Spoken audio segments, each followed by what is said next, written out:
வணக்கம். மாத்திரையே இல்லாம வலிய சரி பண்ண முடியுமா? முடியும்னு சித்த மருத்துவம் சொல்லுது. ஆமா, இன்னைக்கு நாம பார்க்க போறது மாத்திரைகள் மட்டும் இல்லாம அதுக்கு மேல சித்த மருத்துவத்துல இருக்கிற ஒரு ரொம்பவே ஸ்பெஷலான விஷயம். அதுதான் வெளிச்சிகைகள். வாங்க அத பத்தி விரிவா பார்க்கலாம். முதல்ல நாம ஒண்ணு புரிஞ்சுக்கணும். சித்த மருத்துவம்னா வெறும் அறிகுறிக்கு மருந்து கொடுக்கறது மட்டும் இல்ல. அது நம்ம உடம்பையும் மனசையும் ஒன்னா பாக்குது. ரெண்டையும் ஒரு சமநிலையில வச்சுக்கிறதுக்கு உதவுற ஒரு முழுமையான வாழ்க்கை முறைனே சொல்லலாம். இந்த அறிவுங்கிறது நேத்து வந்ததில்ல. பாருங்க, பல 100 வருஷமா ஓலைச்சுவடுகள்ல நூல்கள் எல்லாம் பத்திரமா பாதுகாக்கப்பட்டு நமக்கு கிடைச்சிருக்கு. இதோட நோக்கமே முழுமையான நல்வாழ்வு தான். சும்மா நோய் இல்லனா மட்டும் ஆரோக்கியம்னு சொல்லிட முடியாது. மனசும் உடம்பும் ஒரு பேலன்ஸ்ல இருக்கணும். அதுதான் உண்மையான ஆரோக்கியம். சரி, இந்த முழுமையான அணுகுமுறையில ஒரு முக்கியமான பங்கு வகிக்கிறது தான் நாம பேச போற வெளி மருத்துவம். சிம்பிளா சொல்லணும்னா, உடம்புக்குள்ள மருந்து சாப்பிடாம வெளியே இருந்தே செய்யப்படுற சிகிச்சைகள் தான் இது. இதோட பெரிய பிளஸ் என்னன்னா, இது நேரடியா பாதிக்கப்பட்ட இடத்துல வேலை செய்யுது. இப்போ யோசிச்சு பாருங்க, மூட்டு வலிக்கு மாத்திரை போட்டா அது உடம்பு முழுக்க போய் வேலை செய்யணும். ஆனா வலி இருக்கிற இடத்திலே ஒரு மூலிகை பற்று போட்டா நிவாரணம் வேகமா கிடைக்கும். அது மட்டும் இல்ல, வலியோட மூல காரணத்தையும் சரி பண்ணும். சரி, அடுத்த பகுதிக்கு போகலாம். இங்கதான் ஒரு ஆச்சரியமான விஷயம் இருக்கு.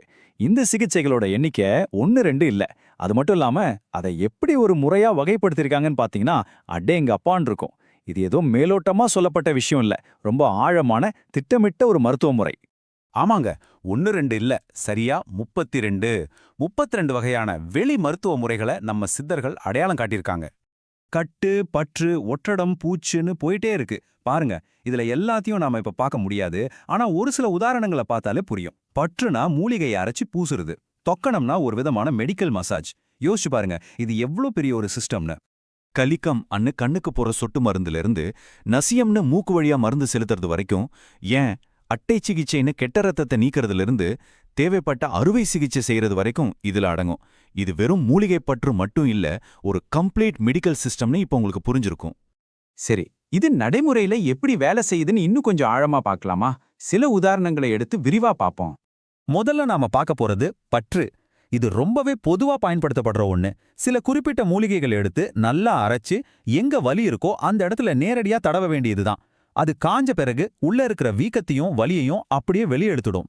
பார்க்க சிம்பிளா இருந்தாலும் ரொம்பவே சக்தி வாய்ந்த ஒரு முறை இது. அடுத்தது வேது. இத நம்மள நிறைய பேர் கேள்விப்பட்டிருப்போம் இல்லையா? மருந்து கலந்த நீராவிய பிடிக்கிறது தான் இது. சளி, இருமல்னு சுவாச பிரச்சனை வந்தா இது ஒரு அருமையான தீர்வு. ஏன்னா அந்த மூலிகையோட சக்தி ஆவி வழியா நேரடியா நுரையீரலுக்கு போய் வேலை செய்யுது. அடுத்து தொக்கணம். இத சும்மா ஒரு மசாஜ்னு நினைச்சிடாதீங்க. இது ஒரு சிகிச்சை முறை. தசைப்பிடிப்பு, நரம்பு வலின்னு பிரச்சனை இருந்தா அதுக்குன்னு இருக்கிற மருத்துவ எண்ணெய்களை வச்சு நம்ம உடம்புல இருக்கிற வர்ம புள்ளிகளை தூண்டி சரி பண்ற ஒரு டெக்னிக் இது. இப்போ ஒரு சின்ன ஒப்பீடு பார்க்கலாம். இப்போ ஒரு வீக்கம் வருதுன்னு வச்சுப்போம். நவீன மருத்துவத்துல என்ன பண்ணுவோம்? டக்குன்னு ஒரு மாத்திரையை எடுத்து போட்டுப்போம். ஆனா நம்ம பாரம்பரிய முறையான பற்றுல என்ன பண்றோம்? பிரச்சனை எங்க இருக்கோ அந்த இடத்துலயே வெளியிலிருந்து மருந்து போடுறோம். இதுதான் ரெண்டுக்கும் இருக்கிற அடிப்படை வித்தியாசம். ஒன்னு உள்ள இருந்து வேலை செய்யுது, இன்னொன்னு வெளியிலிருந்து நேரடியா வேலை செய்யுது. சரி, இதெல்லாம் பழங்கால விஷயம். இந்த அவசர உலகத்துல இது நமக்கு எந்த அளவுக்கு பயன்படும்னு நீங்க கேட்கலாம். நிச்சயமா பயன்படும்.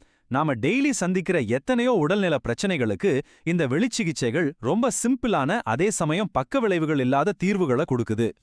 உதாரணத்துக்கு சொல்லணும்னா, மூட்டு வலி, தசைப்பிடிப்புக்கெல்லாம் தொக்கணம், பொட்டண முறைகள் ரொம்ப நல்லா வேலை செய்யும். அதே மாதிரி நிறைய தோல் நோய்களுக்கு பற்று, பூச்சு மாதிரியான சிகிச்சைகள் பெரிய பலன் கொடுக்கும். முக்கியமா இதுங்க வெறும் அறிகுறியை மட்டும் மறைக்காது, நோயோட மூல காரணத்தையே சரி பண்ணும்.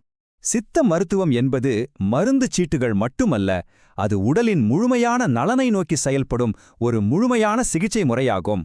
பாருங்க, இந்த ஒரு வரியே எல்லாத்தையும் சொல்லிருச்சு. இது வெறும் மருந்து மாத்திரை இல்ல, இது ஒரு முழுமையான ஆரோக்கியத்துக்கான ஒரு வழிமுறை. கடைசியா ஒரு கேள்வி உங்கள்ட்ட. ஆரோக்கியமான ஒரு வாழ்க்கையை தேடி ஓடிக்கிட்டு இருக்கிற நாம, நம்ம சித்த மருத்துவம் மாதிரி ஒரு பழமையான ஆழமான ஞானத்திலிருந்து என்னென்ன விஷயங்களை கத்துக்க முடியும்? இத பத்தி கொஞ்சம் யோசிச்சு பாருங்க.